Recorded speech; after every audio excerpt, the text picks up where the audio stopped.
ka ko yomal qiyama kene ka ni ala be kuma danfeŋo ye a be kuma langi jumanna don kibaw ka ɲɔgɔn sɔsɔ nana nin na do ko allahu alam mais cheikh islam bun taymiya ko ala be kuma aba ka kuma do la yomal qiyama do ala be kuma be fe ni arabu kande ala be kuma be fe qiyama kene ka ni arabu kande o ye min fo allahu alam.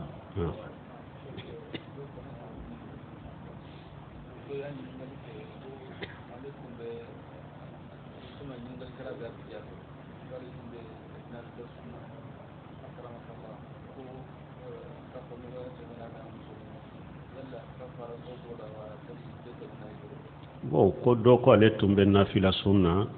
mais abe comme sungalo tile nafila sun tile felala ka fo nyogonya temena na ka muso che kafara bala kafara tala ka fo nyogonya mi ni kafara bala isunto ye sungalo tile de o yere ni sun wajibilente ka sun wajibilente muso ka kafara ba sun wajibilembe ka wajibilembe muso ka kafara ba awde ka sungalo tile ta mais nafila sun baga ye e yere ka nyamaru kambi yere de bolo ni ye dumuni nyuma ye ni ko iba tige dagara ka tige ni ka musul nege bila se desra ka sabala koro aka fo nyogonya dagara ki ka sun tige foitika ciren ko nafila sun baga amiru nafsihi akoy ka ko bi yere de bolo ki continue ka sunna na kade be continue ka sunna ni ye dumuni do ye mba fe kanindu ube ma ko sera muso ma mba fe ka sia ma basitika donc ni ka fo nyogonya temina ini ka muso che ka sunde cinyana me kafarata ka junubutila me na ya soro wajibi diro mana komi be sungalo juru ibo sarali de la ni yi muso ka fo nyogo de la ye junubu soro me kafarata la ni sungalo te me ibe junubu soro ola wo fo to sori ka sage do in ka sun cinyana ibe sage do in ka kasara me nafilata junubutila asaralitika nko wajibi suwa kera dafale nyo kera yowe ni be dafale sunna i jere ka muso we wajibi de dafale sunye wajibi de ika donc ni jere muso no fe kito o de la sunci yana ye junubu soro me kafara tala kafara be sungalo tile dronta de la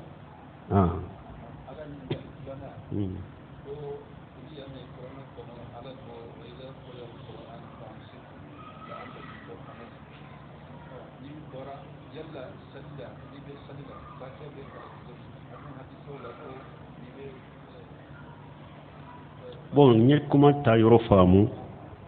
nu ko doni ke baga ko almami ko fe mo fatiha wajibra ika ko aya fana nana fayja quri alqur'ana fastami'u wa ansitu la'allakum turhamun beke chogori doni ke baga ko ni aya ya amude ni masalli fo yo ni ko de droni qur'ana be kala salli do ni qur'ana be kala ni nya amude ama salli kere kere ya hadisa min nana ubirata ibn samit ka hadisa لا صلاة لمن لم يقرأ بفاتحة الكتاب ويفاتحة كلا لسما كبون آيالا كفوني بالمامي كفي كفاتحة كلا شيدن كحديثة فاتحة كلا للمامي كفي ويو كريا كوبو آيانا دون كبو يا جابو شغللا دونك المامي كفي مو لا بد وبرتا بن سامتي كادي سامي فلان منتفق عليه وكو حديث سيتس كنا كنيوني لا صلاة لمن لم يقرأ بفاتحة الكتاب جيدون كو صليت مو نيما فاتحة كليكا صليلا o kere kelembe sallo e kere yal mami o kere al mami ko fe mo yo harisate min be se kan ni nyoni ni aya nya amude aya nya fatiha kala likre kere ya kabo e hadisa nya fatiha kala likre kere ya kabo aya ina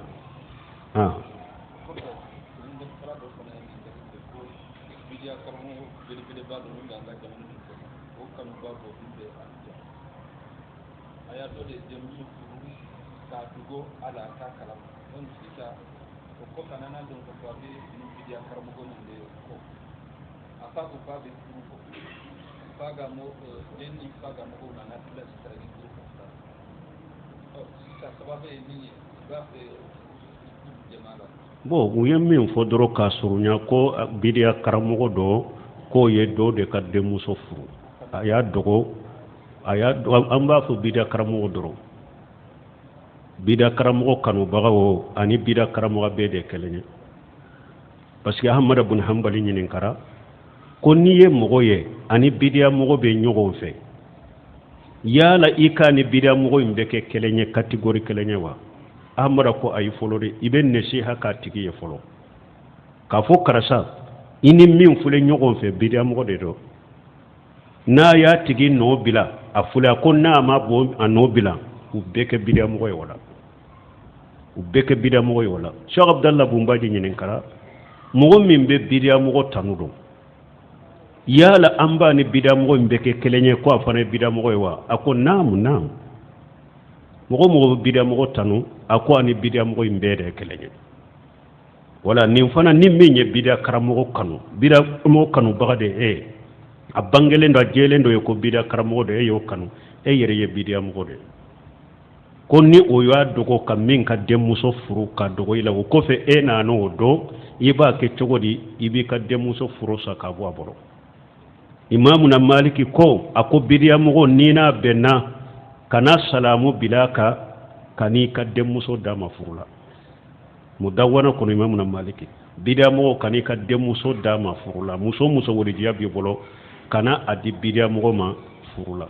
donc ambe min fo atigiye na sabatira bidia mogo de do atigibe bidia munum fana fe bidia kumba bawde do donc nin fana ya kanu bagaye uba ya ka jama doye kabila kana tila fulay ni nye sawaba be minna aye demuso minala na wure sunna mogo de aka demuso ta ka di sunna mogo ma mimbe salafu salihu ka tabuloka wa alaykum salam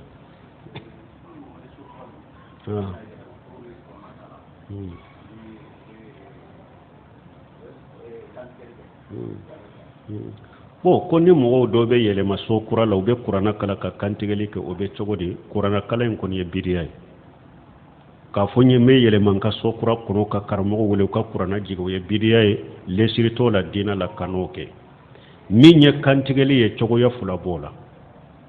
na ya soro do de ya fo iye so kura minjo kana yele ma kono fo ka joli do bo ni nye fulan ka fo ya de joli imbe bo jinna wude nintebe ni nye fulan ka fo ya ni nye shiriku ye ikana ninke ni nye kantigeli chogo folo ye kantigeli chogo ya fulana ala ye nema kenye nyere sera ka so soro nyere ye mbe ewa bagando faga ka dumuni do tobi ka fanta ngole kuntereke ngole ka monyuma ngole ala ye nema min kenye ka ala barikada basitola ka dumuni tobi ni hakilina ka basite nina menna kera de kana yele made nima joli bode joli boy mbeke setane ni jinnaw de woye fulanka fo yew tebbe donc ninde yo fana jabu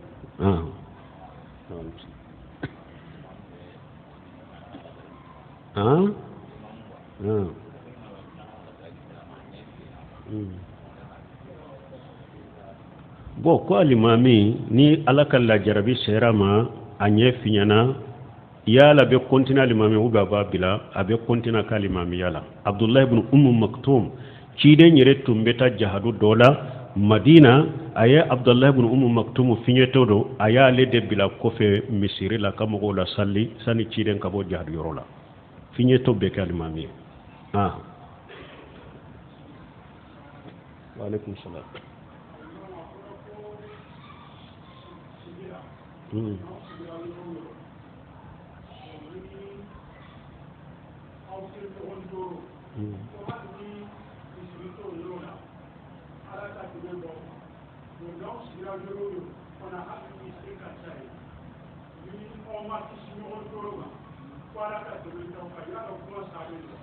ni nye kuma min fo ma deli ka nimme ko ni aw be yorola ka furan afara la nyogon ka yorola hari ni misirite ate nyogon tonyo ko ala ka deme mbawka me na fara la nyogon ka yorola hari ni misiri ka chabe nyogon to yala ka deme tawka munum be silamiya ka jonse wala gosiri la jamana konolu de ka kuma yen nunu yen ciden ko mugo saba abe yoro ate jama salli ka fara nyogon ka jama salli illa istawaja alayhim shaytan ala be shaytane de bila uno fe jama kulu be yoro la fo salli yoro ka suraka jama salli aka juma usalli ciden ko niamo ke abe yoro yoro ala be setane ci awma ka cerane bila awla ni mo be yoro la ate jama salli akana nyogon tonyo yere de aye nyogon ga sisigira ka hinna nyogon ya yere aka jogo nyuma beke minate fara nyogon kam misiri kono ka jama salli setane bawno fe ciden de yofo donc nin kuma yede munum be misiru la goshi misiri chayare Allah akbar Allahu akbar o de ben nin kuma sugu fo kadina safute kadina jonsen safute ulu de ka kuma yen nonu nyen donc nonu nyen galon fiun de kiri kiri galon fiun de nonu nyen silama be yoro yoro mogo fula saba o be bugari nonu de kono ciden ko naba yoro la ma fara nyogon ka salli setane be bila awla sawaja alayhi shaytan ala be setane de lasu awla donc ciden ko fana ako hada madenki janto jama sallila akaro ka fo ewa kungo kono femmi be kungo kono nabe bamina ako bankele na tama baga ako kungo kono fen sugu bode mina de ewa kele nan salli baga bada natem tam misiru kono ka salli nyogo fe bada defo be de la setane be de mina setane be de soro koy donc nin kuma te sawabaye kuma minye ni shaykhul islam buntemi ayafo ako jamana o jamana ni o jamana yi nu te nyogon tonyo hari ni kafiru de do ala ka deme bu no fe me ako jamana ni nyogon tonyo de be hari nawu ye islamaw de ala ka deme ta no fe yansurullahu dawlatun jalima yansurullahu dawlatun zaliman la yansurullahu dawlatan zalima wa in kana muslima وينصر الله دولة عادلا ولو كان كافر ولو كان كافر أكو على بيت جمانا دمي جمانا من تليلندو إن الله ينصر دولة عادلة وإن كان كافر كو على بيت جمانا دمي جمانا من تليلندو كو على بود دمي hari ni kafiru dero inna allah la yansuru dawlatun jalima wa in kana muslima ala te jamana deme jamana min yetto nyali jamana de ko ala taw deme hari na kera silamawde nin kuma be shaykhul islam bunte men nin nata kama jumu fatawa kono men min ye min fo mishiriko ni fo nonu nye dina lago si bagawde kuma sahlen toye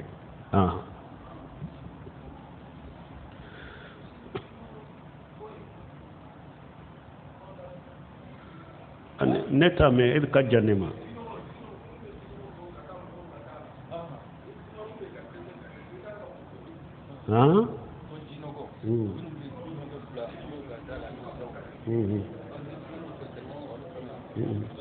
bon comme minnu be jinogo nu ba bila mogo dala cide sallallahu alaihi wasallam ako ala ya le ka junubu mantun ka junubu yirawula ala ko ya soro kono mogo min be toro fembila mogo kasiraka abe mantun ka junubu la bo abe limaniya ka tigewula ni ciden ko ali ewa al imanu bidu wa sabunu suba ala la ilaha illa allah wa adinaha imatatu la jannat tariq ciden ko limaniya tigelendo kata bi woro ni ko be bi wolo fulani ko abe sanfe tayede la ilaha illa allah tauhid kuma abe dugumataye ka tora fembo siraka donc ba ko ni akera ka tora fembo siraka o yelli man yatige doye donc ka tora fembila siraka o ye munafiqiya fana tige doye donc mo min be aka jinogo ube tora fo ni ba bila jama siraka to nyali de do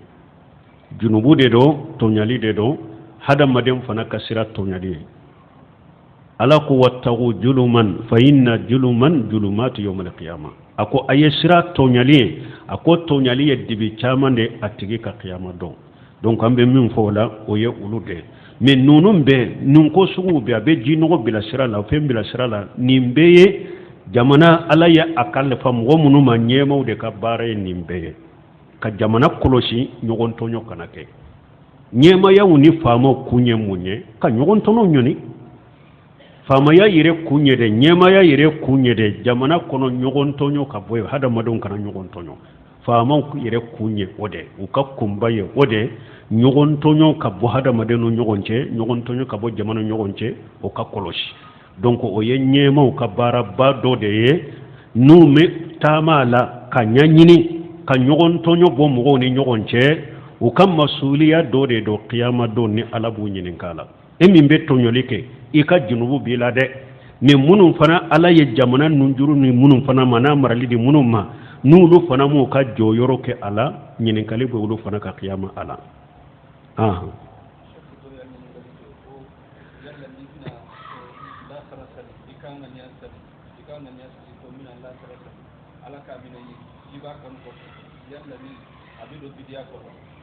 bo ko ni mogo min bena lasara salli ka fo bena lasara salli ala kanu ko so cidan kam kanu be do bidia kono ba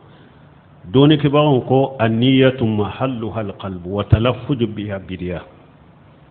ko ngania yoro ye dusukunde ngania yoro ye dusukunde ka kuma ni ngania yere o ye bidia ye janko iye min faraka o be fulanka fo ya fitine la ciden horoma koso o be soro o bi ila se fulanka ya fitine yere ma fulanka fo ya dogole fulanka fo ya fitine o yo ye me hari ka kuma ni ngania doronye mena la sara salli o ye bidia de ngania ye dusukunta de date kuma nay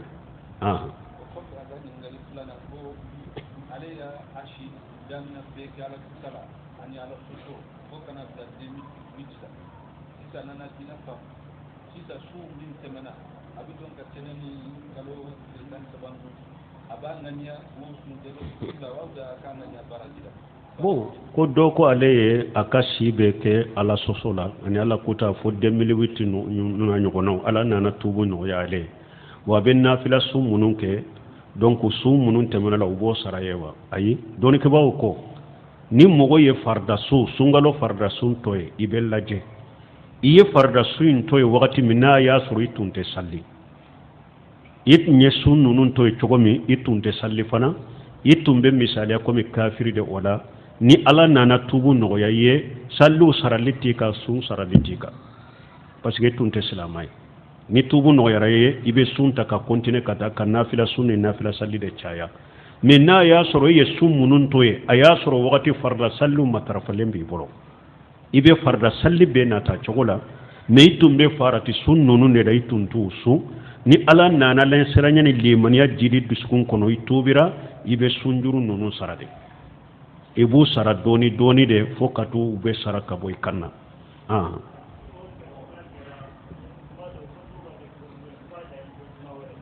bon ni mo min be juma sale fo juma wore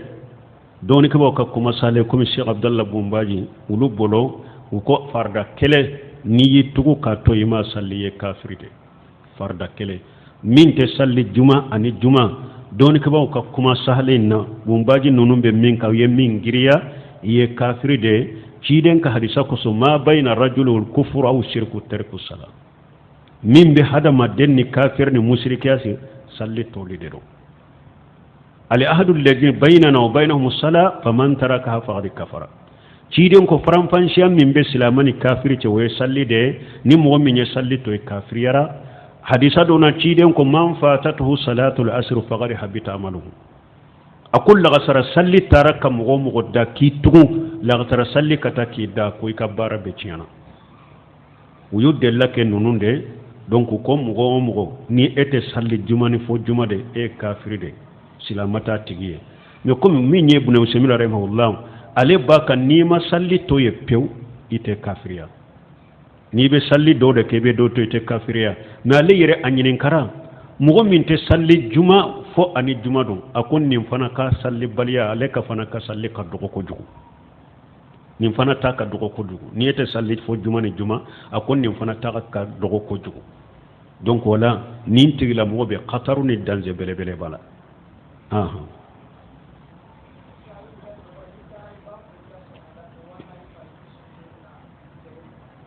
ki sonsoro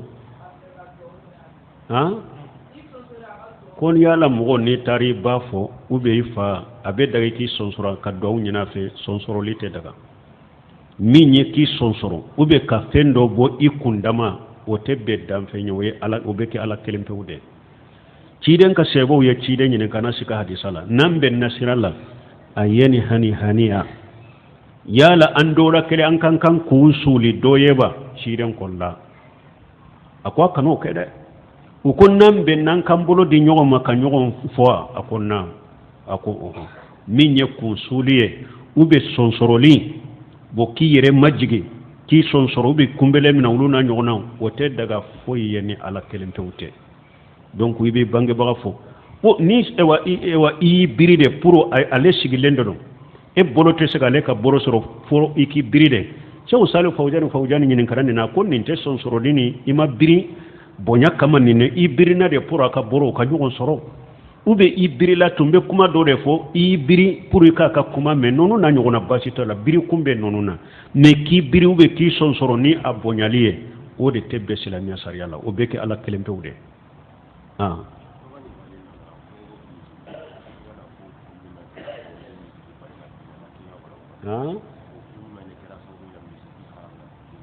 bo ko kunjuman kera sababu kam mijike haramiya dina kono bo ninte yere kolo dafale nya hadamaden bon hadamade yere kolo dafale alaye ani ciden ka hadisa wuye ko min fora ko ninya haramuye e ya kundo e ma kundo iba toyede no semino bode farahimahullah ako hadamaden min islama nyumay al islam huwa istislamu lillahi wal inqiyadu lahu bita silamiya koro yere munye ki yere koro alaye ki yere di alama ala koy kam min ke ko ke aye min haramu bule ko toy iyo kundo imo kundo eye ala de tay e ki yere koro ala de odi atabnu sunu ba fo wakati me akon nu ko sharia ko ninka ke ako e kana fo nyinen kalike folo de farda do wa sunna do wa akoy manka ni nyinen kalike ni en ni nyinen kalike ima yere koro da falenke alay parce que koro e munye na ya soro farda de do wajibi don kan nake na ya soro farda ten take wote akon ni manka do ni ko ala kon ninka kete ciden kon ninka kete ay ka kede folo akeli in kofe ibe sika nyinin kalike farda do be nafila do puru ka nyinin kalike ni farda do wala nka baraji be chaya ni nafila do nafila baraji be dima akeli kofe be sika nyinin kalike ewa min fana haramu yare bo toyede eya anyedo ima nyedo akunye munye enema mijiki ni nema haramu ewa sababu do mijiki lante mijiki la mene dablo akoro toya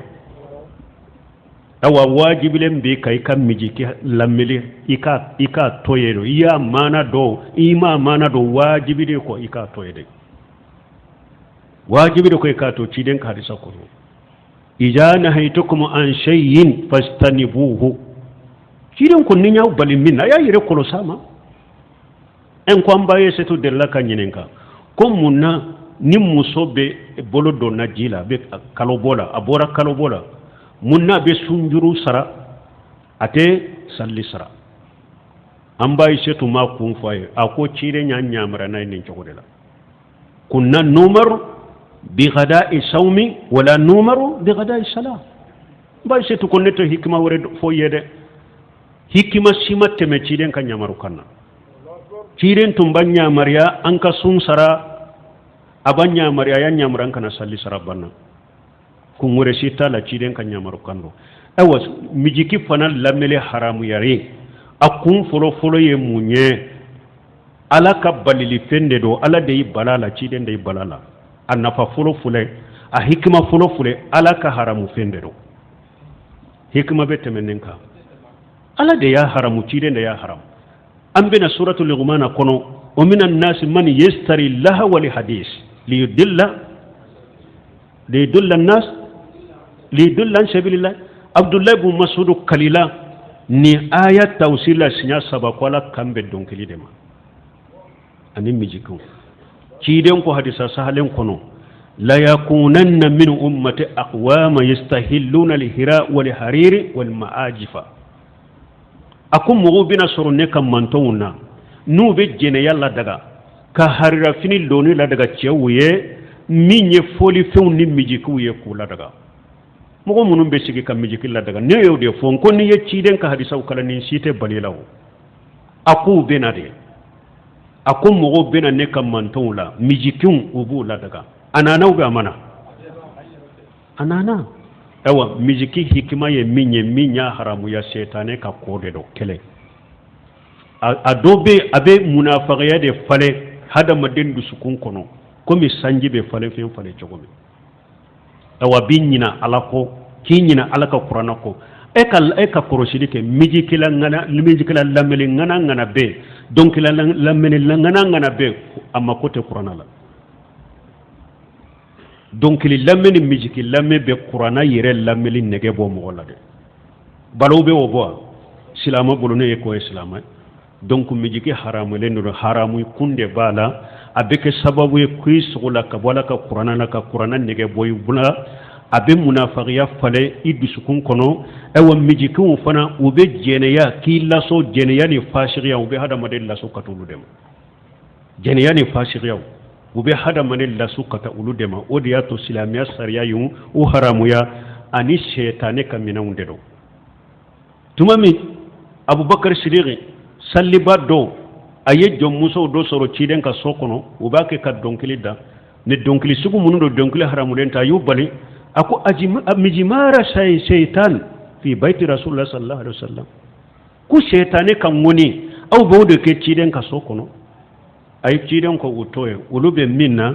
hada made be salli bi bolo biya an fana ka salli donde ubake kam minke basitala am mijimara shaytan me sani ciden ka bange ko nunum be donkli sugu minna o taala abubakar ko cogoda ko shaytane ka gitari shaytane kan woni awa donkili ye shaytane minawde o de jato haramu yara subhanakallahumma rabbuna bihamdika ashhadu an la ilaha illa anta astaghfiruka wa atubu ilayk